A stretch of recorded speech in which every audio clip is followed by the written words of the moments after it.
Hello, my name is Napa, callsign Speedy, and welcome to Lesson 2 of the Basic Flight Course series. In this video, we're going to be going over the ground school portion of Lesson 2. Before we get started, let's get the legal stuff out of the way first. This isn't real flight training, nor can it be used in lieu of real-world flight training.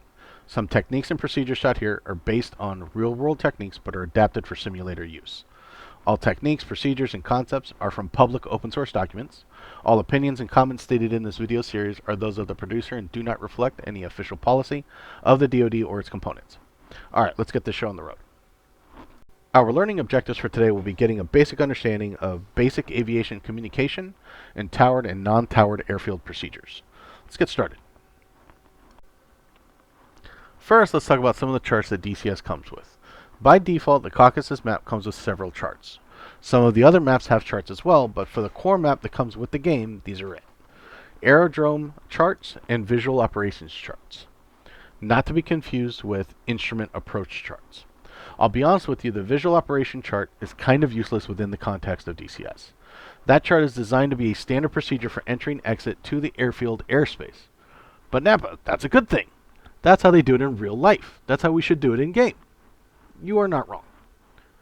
Visual operations charts depict real-world procedures that take into consideration things like noise abatement, which is basically the public asking, read that as demanding, that the airfield makes less noise, because we all know that airplane noise gives the plants in the garden PTSD, as well as airspace regulations, specific protected venues, etc., all kinds of real-world reasons.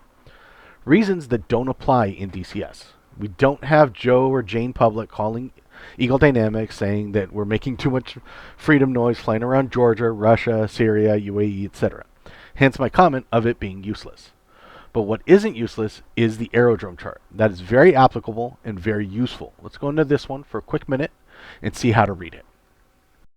The aerodrome chart shows all the pertinent information of the airfield. Let's take a look at this chart and break down the different elements. This large section here, marked with the letter A, is a top-down view of the airfield and its immediate surrounding area. We'll get into the weeds of this image in a minute. This next section down here, marked with the letter B, lists the latitude and longitude coordinates and elevation of the center point of the runway. This next section here, marked with the letter C, shows the latitude and longitude coordinates for specific points along the field, which we'll go over in the next slide.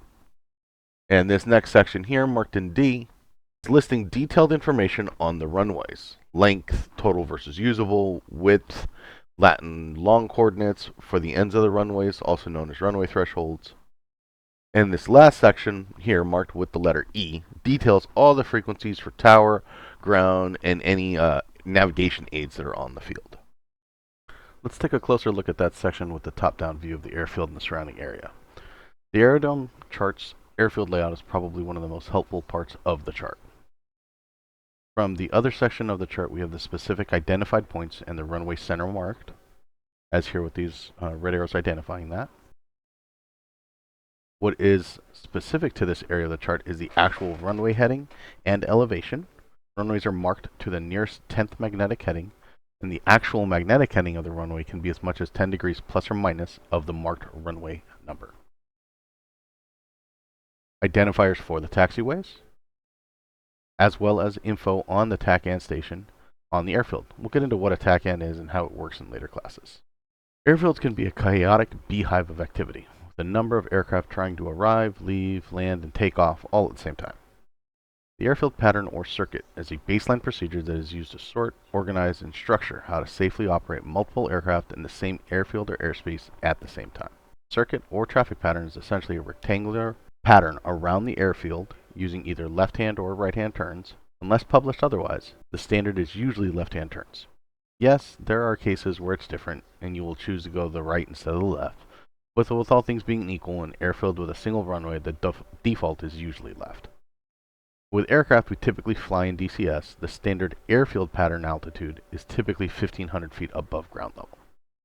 Carrier and Navy patterns are done at 800 feet above ground level, but for this course we will use the 1,500 foot above ground level as the standard. The pattern itself is made up of 5 sections. You have the upwind portion here, crosswind, downwind, base, and then final. When you take off and are climbing out and away from the runway, that is upwind.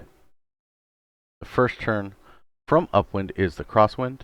A good reference for turning to crosswind is between 800 and 1,000 feet above ground level, and you turn left or turn right, depending on which direction you're deciding, 90 degrees of the runway heading, and still climbing to pattern altitude, which in this case is going to be 1,500 feet above ground level. The next section is downwind, and from crosswind you make another turn left to the downwind portion. Here you should already be at pattern altitude. The downwind leg of the pattern itself is between 1 to 1.3 nautical miles away from the runway and in the opposite direction of the runway landing direction. A good visual cue you can use to help you figure out if you're on the right spacing is your wingtip. If your wingtip is on or near the runway, you're between 1 and 1.3 nautical miles away from the runway. It's an approximation, not an exact science, but that being said, the geometry works for most aircraft. So if you see here, you have the example on the screen of these blue lines right here. If you have the runway near that wingtip area, near that space, you're pretty much right in the exact right spot you need to be. As you settle into the downwind leg, you need to have the aircraft configured for landing or get it configured for landing. One of the best ways we use to confirm this is with using memory mnemonics. GUMPS is a common one. G is going to be for gear down. U is going to be for undercarriage. We're going to confirm that with 3 green. That means the landing gear lights will be illuminated green, indicating they're down and locked. M we're going to use for mixture, but that's a holdover from reciprocating or radial engines from when this was originally designed. P is going to be for power, and in the A29 we're going to set it for about 90%, which will give us about the proper airspeed we're looking for. F is going to be for flaps down. Okay, we want to put full flaps down for the approach. And then S is going to be for seatbelt. And again, the S is another holdover from in real life application this comes from. And it doesn't necessarily apply for flight sims. Now the parameters we're looking for in the A29 is going to be approximately 110 knots indicated airspeed. So it's going to be what the gauge is telling us, or the airspeed indicator on the HUD. We want to be at 1,500 feet above ground level. And we want to hold about 7 to 8 units of AOA. Now, as we learned on the last lesson, angle of attack, so with the aircraft that we're flying here, we use angle of attack to determine whether we're in the right configuration for that aircraft for landing, right? Because the weight of the aircraft fluctuates so much on whether we have things hanging on the wings or how much fuel is left in the aircraft and things of that nature that we look for AOA, not necessarily hunting for specific airspeed. In this configuration, as you learned during your slow flight practice in lesson 1, throttle controls the flight path marker or your glide slope, and your control stick or pitch controls your angle of attack or airspeed. This is a very important concept to understand. If you have trouble with it, please ask your preferred flight instructor, or you can hit us up in Tactical DCS Discord, and we can help you with it. The next section is the base leg. The first question we need to ask is, when's a good time to turn from downwind to base? Let's go ahead and answer that question next. Okay, so now we're in downwind and ready to start the turn back towards the airfield. So how do we know when to start the turn and set ourselves up for a good approach? A good visual cue that we use in real life is a visual marker on the ground. Some use the runway threshold, which is the end of the runway. Others use the touchdown area. Some use the runoff area. Any of these will work. What you're looking for is for that point to be approximately 45 degrees behind you. Again, doesn't need to be exact. It's just a good visual approximation. Once that point is 45 degrees behind your shoulder, you want to start your turn. In the A29, you'll be pulling your power to 85 to 88%, and you're looking for a smooth 20 to 30 degree angle of bank turn and approximately 5 to 7 degree descent angle. Basically what that means is you're going to put your flight path marker on that 5, near that 5 pitch ladder on your heads-up display. From this point forward, your visual scan is going to be the runway point, your airspeed, your flight path marker, and your angle of attack. Your eyes will be going back and forth between all of these different elements. So during the base portion of the pattern, you're looking at the runway and gauging the turn. You're judging your position in the turn and adjusting the bank angle to ensure that you will not overshoot the runway centerline and be able to roll out onto final, perfectly aligned with the runway. The base portion of the pattern doesn't necessarily need to be a square turn or even require wings level. In faster jets, for example, like the T-45, you might not even need to roll the wings level. It may even be a continuous turn from downwind all the way to final, which requires even more finesse and awareness to get the proper alignment. No matter what though, your visual scan is always the runway, your airspeed, your flight path marker, and the angle of attack. for the entirety of the turn. Your eyes are not sticking on one point. It's bouncing back and forth between all of these different factors. So, now you're rolling out from base into final. The perfect glide slope for final approach is 3 degrees. As you roll out onto the final, you want to place your flight path marker or the total velocity vector on your aim point. The two common ones, as mentioned before, is either runway threshold, that end of that runway, or your touchdown markers, which is usually these white boxes way over here. Remember, throttle controls your flight path marker, and your pitch controls your airspeed. And again, the parameters you're trying to maintain all the way through final is going to be your power is going to be about 85 to 88%. Your AOA needs to be between 6 and 9 units. As of when this video is produced, the AOA bracket and the A29 HUD display is not calibrated correctly. So use the AOA indicator on the left side of the HUD, not the bracket. As you reach approximately about 100 feet AGL, you want to gently pull back on the control stick and move the flight path marker from your aim point to the far side of the runway. Smoothly pull the power back to idle, and then let the aircraft simply settle to touchdown. This last maneuver is known as flaring or the round out. Doing so properly will produce a very gentle touchdown. A good approach is make or break as far back as the downwind portion of the pattern. In order to have the best chance for a successful final approach, you need to establish a stable downwind, a stable and smooth base, and a smooth rollout onto an aligned final. Each deviation from the expected standards will be exponentially worse as you get closer and closer to touchdown. What that basically means is that what might require just a small correction in downwind might require quicker and considerably more correction in base, and even faster or more drastic corrections in final approach, because as you get closer to the ground, the margin for error gets smaller and smaller. Always be ready to apply power and go around if needed. Okay, now that we talked about the circuit, let's talk about leaving the airspace. So there are a number of standard ways to depart the pattern that allows you to leave without disturbing other aircraft that may be in the airspace as well. The first is a simple straight-out departure. You maintain runway heading until you're clear of the airfield's airspace. For the sake of simplicity, we can use about 5 nautical miles as a good rule of thumb to determine that. The next one is crosswind departure. You make the turn into crosswind as normal, you extend it, and you keep going. You keep climbing until you're above the pattern altitude. Okay, so that's 2. And the third one, last but not least, is a downwind departure. So you make the turn to crosswind, you make the turn to downwind, but throughout that entire process, you're climbing, and you're still climbing all the way above the pattern altitude to get out of the airspace. Okay, there's one more departure that's commonly used in DCS, but you need something with a little more thrusty available to do it. So we can go over it in the future when we cover some specific airframes like the Viper, Hornet, or Tomcat. Alright, so since we've talked about how to leave the airspace, let's go over how to enter the airspace, or the pattern. There are a couple of different ways you want to enter the pattern.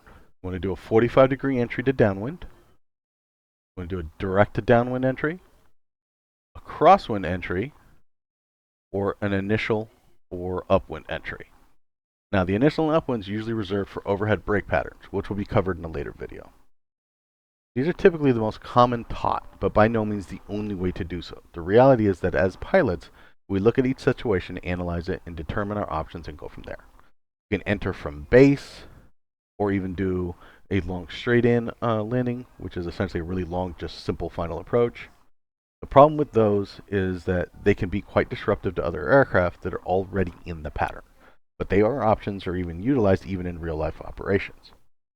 But the other part that needs to happen in order to allow for all of these different aircraft to work together and coordinate with each other is radio communications, which we're going to talk about next. Radio communications in aviation in general is pretty simple. It boils down to 4 W's. Who are you talking to? Who are you? Where are you? And what are you doing or what do you want? Some tips for using comms. Slow down. Yes, you want to be brief and not waste time, but speaking quickly typically means nobody can understand you on the radio. Listen to the other traffic. A good amount of your situational awareness comes from listening on the radio and what is said. When 2 aircraft transmit simultaneously, there's a very, very annoying tone on the channel, which can distract traffic or even prevent others from being able to communicate. Think about what you want to say before hitting the push to talk. The PTT or push to talk button doesn't mean push to think.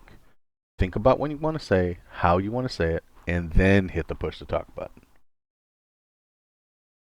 Speak first, act second. Announce the action you're going to take and then do it. This gives the traffic an opportunity to warn you and prevent an accident or incident if your action ends up interfering with another aircraft or other traffic.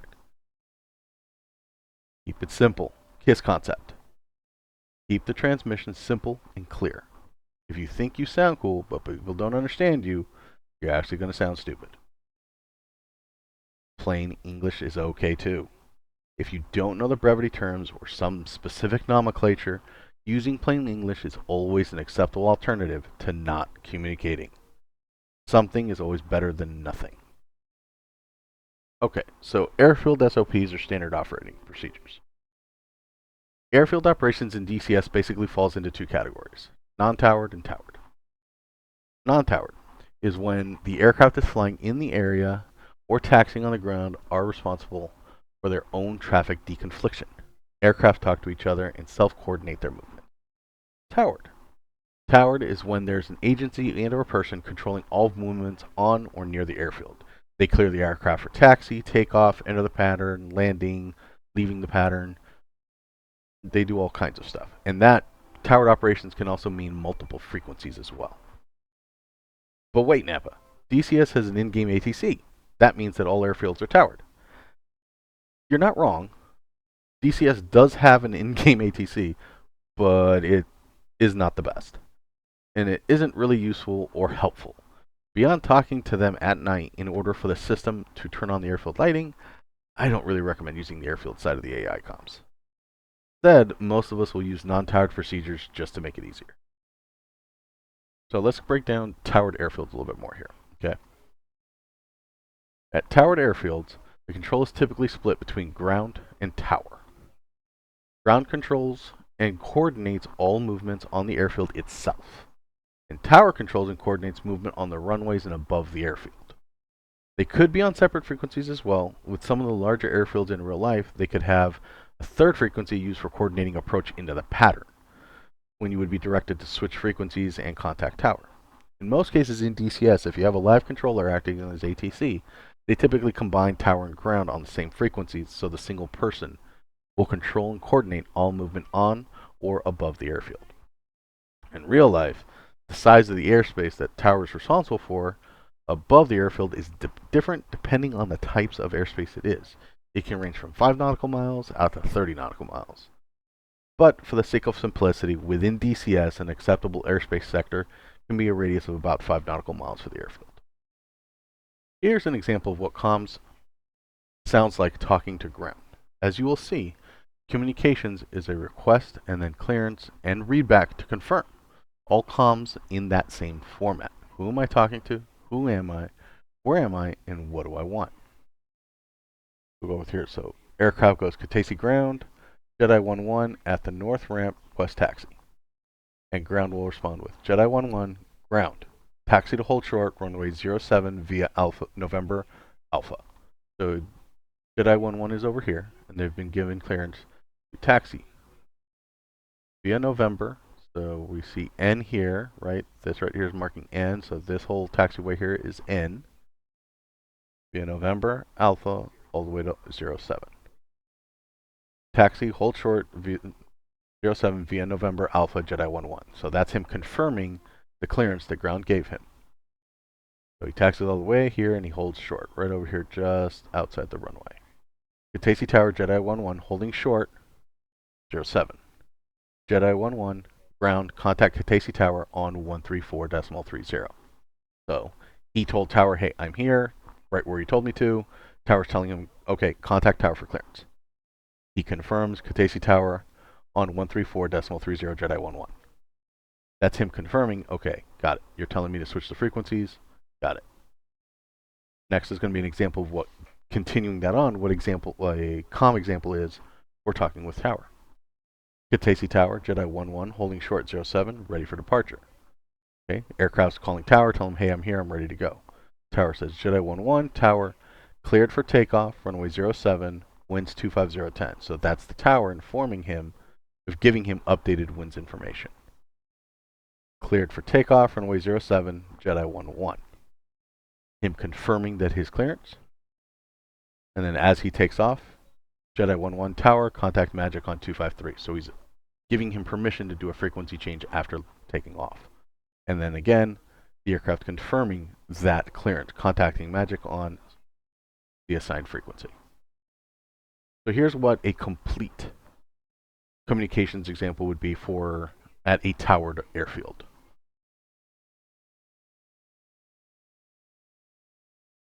Okay, so we're here in our A29 parked here. Cobble Tower, Talon 1-1 at South Ramp, ready for taxi with Alpha. With Alpha typically represents a weather report that usually you can pick up on the way. It's usually an ATIS report, but it's not something that's commonly found in DCS. Talon 1-1, Cobble Tower, so this is Tower talking back. Cleared to taxi to 09 via taxiway Bravo. He's going to be cleared to taxi all the way to the runway at this point. Cobble Tower, Talon 1-1, cleared to taxi, so he's confirming that clearance that he got and what that clearance is. Off he goes, and now he's waiting. Holding short, runway 09. Cobble Tower, Talon 1, holding short. Request straight out departure. Tower responds. Talon 1-1, Cobble Tower, cleared for takeoff on 09 and straight out departure. So he has his clearance. Confirms the clearance. Copy, cleared for takeoff, runway 09, straight out departure. Again, this is all following the same structure that we're always talking about. Who are you talking to? Who are you? Where are you? What do you want? All the exact same stuff. And off we go. Okay, so that's us leaving the pattern. Now let's talk about getting back. So now here you are. You're setting yourself up for a 45-degree entry, thinking ahead. Now you contact Tower. Cobble Tower, Talon 1-1, 10 miles north of the field. So you're letting him know where you're at. Talon 1-1, Cobble Tower, copy. Have you at 10 miles north of the field. Cleared for 45-degree entry for left pattern 09. So you're here. He's automatically clearing you for the 45 and for left pattern 09, which is the pattern that is currently active. Goes, and he reports downwind. Talon copies, and he's still flying downwind this portion. Now he's here at the portion. He's turning left base 09, as indicated. Tower confirms and is giving him the clearance to land. So Talon 1-1, turning left base, Talon 1-1, Cobble Tower. Cleared to land, runway 09, call final. So he's clearing him to land, but he's asking him to call once he's on final for confirmation. And again, it's read back confirmation, copy cleared to land on 09, call final. Turns, he calls final as directed. Lands, and then he calls clear of active, letting Tower know, hey, I'm out. This is pretty common. This is a very, very common flow of how the comms work in a towered airfield. Now here's non-towered. Now the ultimate difference between towered and non-towered is with non-towered airfield, you are less about communicating and confirming with the tower than you are just announcing what your intention is and then communicating with other aircraft in the area that might be in there as well, right? So see the structure just a little different. So instead of requesting permission to taxi, you're saying, I'm going to taxi.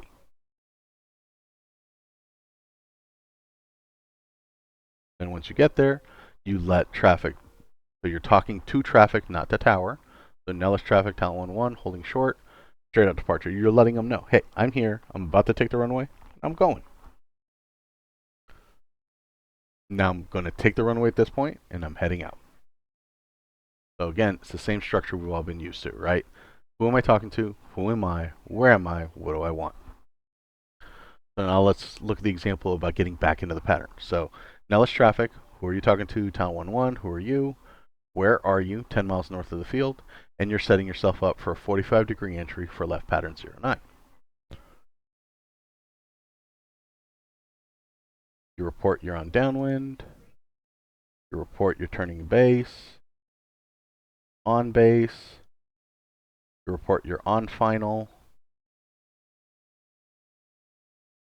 And that you're clear of active. So it's the exact same type of structure, just slightly different syntax. Let's talk over the training plan for today's lessons, right? So all the practical portions. So you're going to practice taxiing and taking off, using good comms while you're doing it. You're going to practice leaving and entering and flying the regular traffic pattern circuit, and then landings, right? So we'll be doing touch and go landings as well as full stops. These are all completely good, viable ways of practicing, and you want to get multiple landings through it. The more often we do it, the more repetition we get, the better you're going to be at it. Okay.